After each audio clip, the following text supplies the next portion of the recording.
Hello my dear students, welcome back to my channel Scholarly Minds and I hope that you all are doing great and आपके exam की जो preparation है वो MPS 1 and 2 की काफ़ी अच्छी चल रही होगी। सो गाइज, जैसा कि आप सभी जानते हैं कि 1 के बाद 2 के एग्ज़ाम में बिल्कुल भी गैप नहीं है, तो आपको साथ साथ दोनों एग्ज़ाम की तैयारी करनी होगी। इस वीडियो के अंदर हम MPS 2 के कुछ ऐसे इंपॉर्टेंट क्वेश्चंस को विद आंसर्स डिस्कस करेंगे जो कि आपके अपकमिंग एग्ज़ाम के लिए one of the most important questions हैं। अगर आपको हमारे चैनल पे अपलोडेड MPS 2 की कंप्लीट प्लेलिस्ट को देखना है तो उसका लिंक आपको इसी वीडियो के डिस्क्रिप्शन में मिल जाएगा।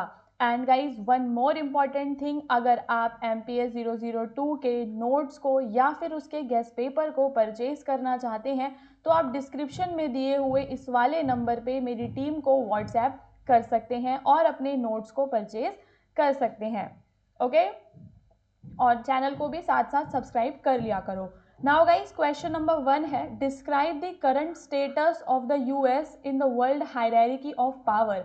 तो आज के समय में देखो, हम सभी ने ना सोवियत यूनियन और आपका जो यूएस है उसके बारे में पढ़ा हुआ है ना। तो लेकिन अब जब 1991 में सोवियत यूनियन का विघटन हो जाता है तो आज के समय में जो यूएस है इन द वर्ल्ड, उसकी स्थिति क्या है। ठीक है, तो विश्व शक्ति पदानुक्रम में अमेरिका की वर्तमान स्थिति का आपको वर्णन करना है। तो आंसर को स्टार्ट करेंगे एक छोटे से इंट्रोडक्शन को देते हुए। The United States remains one of the most powerful countries in the world but its position is changing in important ways. तो ये वर्ल्ड की मोस्ट पावरफुल शक्तिशाली देशों में से एक है, लेकिन आज हम देखते हैं कि इसकी जो पोजीशन है, इसकी जो स्थिति है वो थोड़ी सी बदल रही है। Current status of the US in the world hierarchy of power, इसको समझने के लिए सबसे पहले हमें जो पहला पॉइंट हम इसके बारे में बताएंगे वो ये है कि सबसे ज़्यादा जो खर्चा होता है ना वो यूएस ही करता है अपने मिलिट्री पावर को बढ़ाने के लिए, अपनी सैन्य शक्ति को बढ़ाने के लिए। So the US still has the world strongest and the most technologically advanced military. तो अमेरिका के पास अभी भी दुनिया की सबसे मजबूत और तकनीकी रूप से उन्नत सेना है।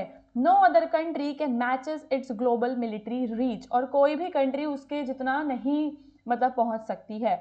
ये एक मेजर इकोनॉमिक पावर है, भले ही कितना भी कंपटीशन हो, बट आज भी हम देखते हैं कि सबसे ज़्यादा प्रभावशाली अर्थव्यवस्थाओं में से एक है। चीन जैसी जो अर्थव्यवस्थाएं हैं आज के समय में इसको चुनौती तो दे रही हैं। इसकी लीडरशिप हमें काफ़ी ज़्यादा स्ट्रॉन्ग देखने के लिए मिलती है टेक्नोलॉजी और इनोवेशन के अंदर। So the US leads in the areas like artificial intelligence, biotechnology and the advanced research। बड़ी बड़ी जो कंपनीज हैं वो भी, इसकी जो कंपनीज हैं यूएस की, वो अपना ग्लोबल इन्फ्लुएंस दिन पे दिन बढ़ाती जा रही हैं। Okay, cultural and soft power influence. So American movies, music, education, lifestyle shape global culture. America में जो भी संगीत वगैरह आता है, जो भी शिक्षा है, वो वर्ल्ड की दूसरी कंट्रीज़ को एक तरीके से रोड मैप की तरह लगती है, वो उसको फॉलो करते हैं। American universities around the world से स्टूडेंट्स को भी अट्रैक्ट करती हैं। The US remains central in global institutions, alliances वो बनाता है। However, the rise of China, India, EU and the regional powers is reducing US unipolar dominance।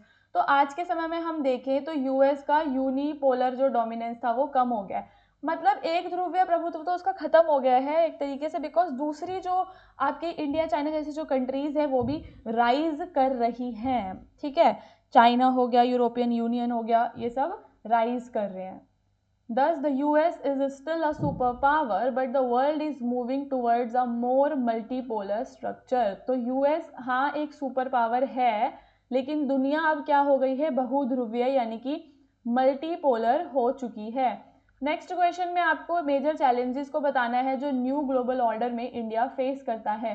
तो India कई सारे चैलेंजेस को फेस कर रहा है, जैसे कि मेजर पावर्स के बीच में जो एक कंपटीशन है।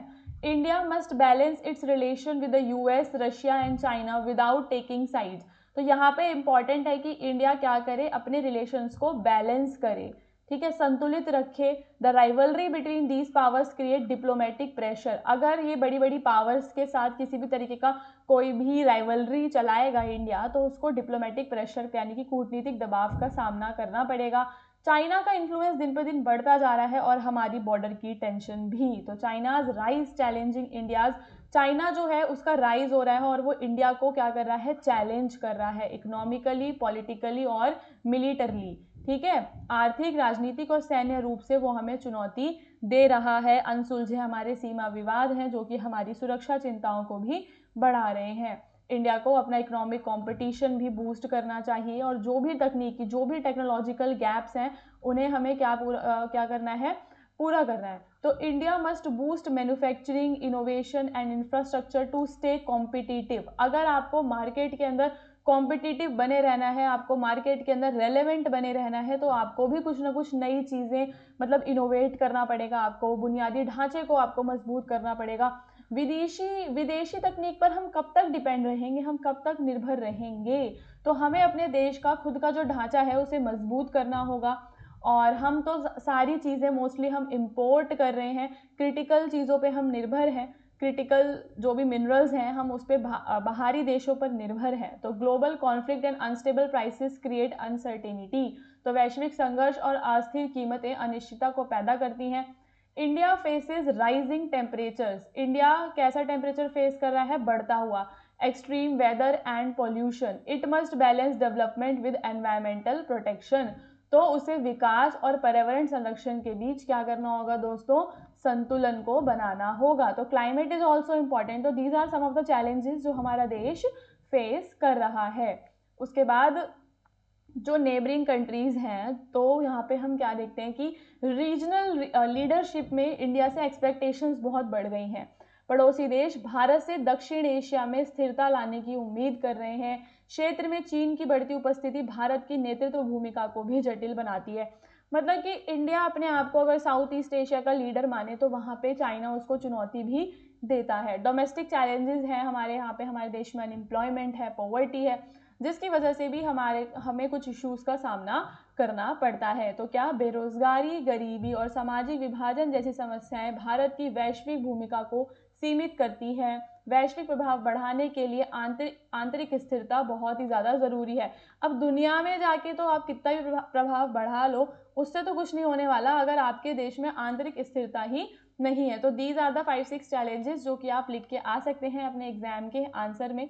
तो क्वेश्चन आपका क्या था गाइस कि कौन कौन से चैलेंजेस आज के समय में इंडिया फेस कर रहा है। सेम ऐसे ही जो हमारा क्वेश्चन नंबर 1 था उसके अंदर आपको बताना था कि जो यूएस है उसका करंटली क्या स्टेटस है in the world. Okay, so now let's move to the question number 3। Okay, this question is very easy and ये कई बार रिपीट होता है एग्जाम में। ओके, क्या है क्वेश्चन? साइंस एंड टेक्नोलॉजी जो है इंटरनेशनल रिलेशंस में, उसके बारे में आपको बताना है। तो science and technology have greatly changed how countries interact with each other in the modern world. कि जो कंट्रीज हैं वो कैसे एक दूसरे के साथ इंटरेक्ट कर रही हैं, साइंस एंड टेक्नोलॉजी ने इसको बहुत ही ज़्यादा बदल दिया है। They influence diplomacy, security, economy and global cooperation. ये क्या करते हैं? कूटनीति, सुरक्षा, अर्थव्यवस्था और वैश्विक सहयोग को भी प्रभावित करते हैं। अब हम देखेंगे कि क्या क्या इसका इम्पैक्ट होता है। Impact of science and technology in the international relation. सबसे पहला इम्पैक्ट हम क्या देखते हैं? Digital technology. आज के समय में जो ये डिजिटलाइजेशन हो रहा है उसकी वजह से जो कंट्रीज़ हैं वो आपस में कम्युनिकेट कर पाती हैं और जो भी क्राइसिस होती है उसको क्विकली, संकटों को जल्दी संभाल पाती हैं। नेशंस compete करते हैं in the fields like AI, space technology and cyber security, और हर कोई एक दूसरे से बेटर जो है बनने की कोशिश करता है। ठीक है, this competition affects alliances and rivalries, drones, missile, satellite, cyber weapon, ये सारी चीज़ें भी साइंस एंड टेक्नोलॉजी की वजह से ही आज बन पाई हैं। Countries adjust there foreign policies based on these capabilities. देश अपनी क्षमताओं के अनुसार विदेशी नीति में बदलाव भी करते रहते हैं। ग्लोबल अगर हम देखें तो टेक बेस्ड जो इंडस्ट्रीज हैं वो इकोनॉमीज को आजकल कनेक्ट करने लगी है। गैजेट, सॉफ्टवेयर और इनोवेशंस की वजह से कंट्रीज एक दूसरे पे डिपेंड हो गई हैं, है ना। जो छोटी कंट्रीज हैं वो बड़ी कंट्रीज से टेक्नोलॉजीज को लेती हैं और हमें साइबर अटैक्स जैसी चीज़ें भी देखने के लिए मिलती हैं जो कंट्रीज के बीच के रिलेशंस को अफेक्ट करता है। जो नेशंस हैं वो कॉपरेट करते हैं to prevent cyber crimes and protect digital infrastructure. जो भी हमारा डिजिटल ढांचा है उसको प्रोटेक्ट करने के लिए नेशंस एक दूसरे के साथ क्या करते हैं? मिलकर काम करते हैं, मतलब कॉपरेट करते हैं ताकि किसी भी तरीके का जो साइबर क्राइम है उसको रोका जा सके। सैटेलाइट्स होती हैं।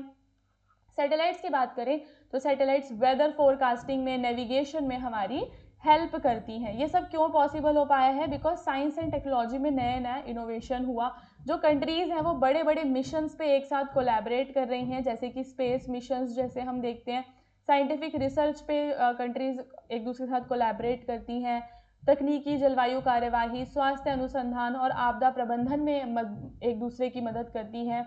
और हमारे जो लक्ष्य हैं वो साझा हैं, जो कि वैश्विक सहयोग को बढ़ाते हैं। विश्व में सहयोग को बढ़ाया जा रहा है साइंस एंड टेक्नोलॉजी के माध्यम से। So in the overall conclusion we can say that science and technology shape modern international relations by influencing power, security, economy and cooperation. Okay guys, so ये हमारा पार्ट 2 का वीडियो यहीं पे and होता है। इसके बाद हम आपके लिए रिवीजन क्लासेस को लेकर आएंगे। तो अगर आप हमारे चैनल पे नए हैं तो चैनल को सब्सक्राइब करना बिल्कुल मत भूलना। डिस्क्रिप्शन में आपको हमारे व्हाट्सएप चैनल का लिंक मिलेगा, आप वहाँ पे हमारे साथ जुड़ सकते हैं, ताकि जब भी कोई न्यू वीडियो या लाइव क्लास आएगी तो उसके बारे में अपडेट आपको वहाँ पे मिल जाएगा।